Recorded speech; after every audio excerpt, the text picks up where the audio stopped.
dị Indonesia ihe ọsọrọ ekwensu mee ihe ọsọrọ onyiru mee chi mmefe ọ gaghị ekwe ka ihere mee m n'ụwa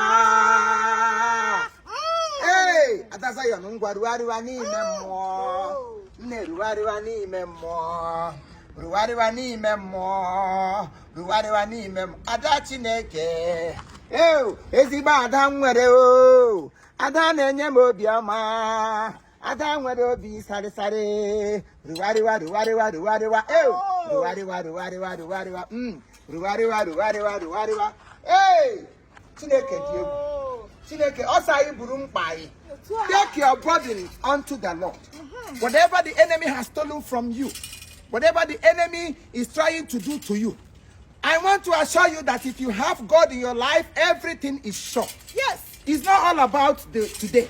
It's not all about what you are seeing now. It's not all about where you are coming up from. But not say eba ishi na aputa. Na eba I na aga ihe I ga-ahụ ebe ahụ karịchara. He said eyes have not seen. Nke ears have not heard. What the Lord God has prepared for his people. His kingdom. And then there were his people. Or what would I need? What would I with his people? We are God's people. We are heavenly candidates. We are children of God. Those that are saved by grace. Those he died on the cross because of. Hey! Carry your burden. Carry your burden. Your burden. Bukalalo mpago. Ihe niile wi ihe na no chiri guzo. Bukalalo ha. Ihe niile no no wa na Chineke nwe. Enwe. Ma ngwongwo nta ngwongwo imo. Enwe onye akpara aha ke. Psalm 24 kwuru ekwu. The earth is the Lord's and the fullness thereof. And those that dwell therein. For he has founded it upon the water and established it upon the sea. Adam said, he said, you shall know the word and the word shall set you free. Lift up your heads, all you gates, and be lifted up, you everlasting doors, so that the King of glory shall enter. Obiago, onye no n'ime m siri ike. Ike ya dị ebube, onye no n'ime m siri ike. Ọ na-achụ ajọ mmụọ. Onye nọ n'ime m siri ike. Ike ya dị ebube, onye nọ n'ime m siri ike. Ọ na-ebuli m elu. Onye nọ n'ime m siri ike. Ike ya dị ebube, onye nọ n'ime m siri ike. Ọ na-achụ ajọ mmụọ. If you have God in you, you will always walk like a king.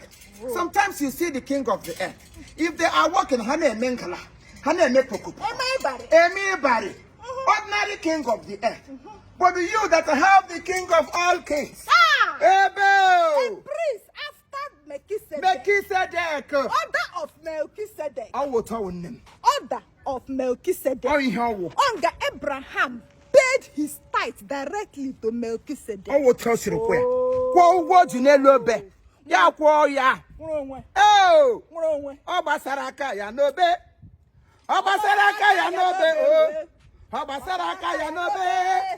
Onye chọrọ ndụ ya bata ọkwa onye chọrọ no sụrụkwa onye gafege na ndụ onye chọrọ nụ choice is a choice matter of choice ị chọrọ achọ na ịchọdụ eligwe o ebe anyị na-ala eligwe o ebe anyị na-ala eligwe o ebe anyị na-ala eligwe o ebe anyị na-ala etu am kwadoro ile eligwe na I have prepared myself to go to heaven. Yes. Is there anything that will stop me or that will hinder me not to step in there? Or when you see what God has prepared for someone, you want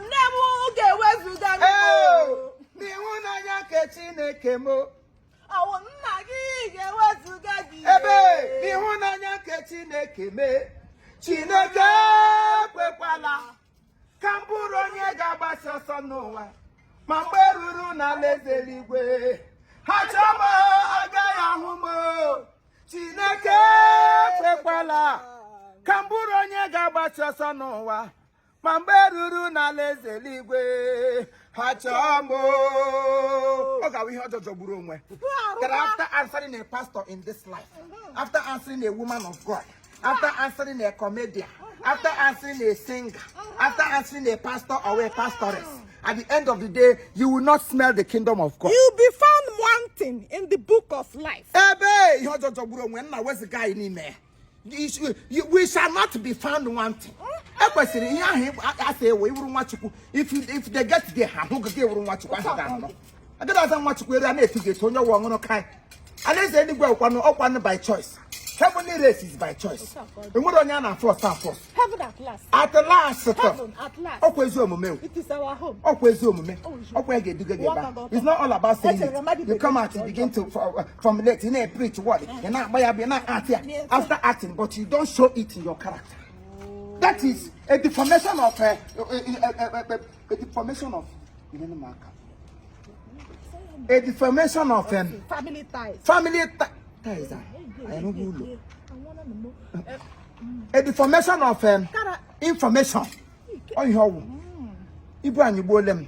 Daniel Maka, ni Bumbudiano. Daniel Maka, Ibrahim Bolem. Na Daniel Maka, ni Bumbudiano. Aparachi neke biko bia isimbubu. Bubu Ibrahim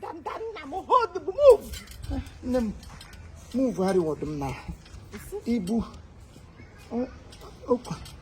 Hey, you what tender mother me and I so many people are heavy laden like this, and it is heavy upon them. Still, they move around, they walk around comfortably with the sin. So some came bunga 2 seconds. The word of God says, sin is a reproach. A reproach. Our righteousness is like a filthy rag before thy God. As by a righteousness exalts the nation. And sin is a reproach. Oh. Hey. So all these people that goes around, they will drag land, drag house, collect somebody's wife, collect somebody's covetousness. Covetousness. So now this is the thing they have you on their head. And they still carry it around. You see them going around as if they are free. Just one bag from here to here. My neck is already aching. I am an English orthograph. It is synonymous with earthquake. Yeah. Earthquake won't buzz. I wish you were there. They can buzz. Opota nnebiko buteti dala na njata bolem ma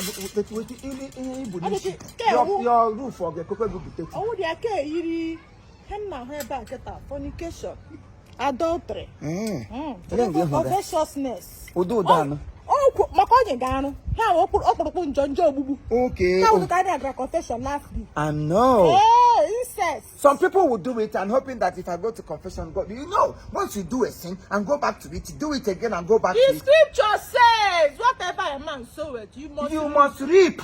I forgive, but it is a wait for you. Come to scripture. That is where I am afraid of scripture. Do you know that scripture used to drive people around? Throw people around.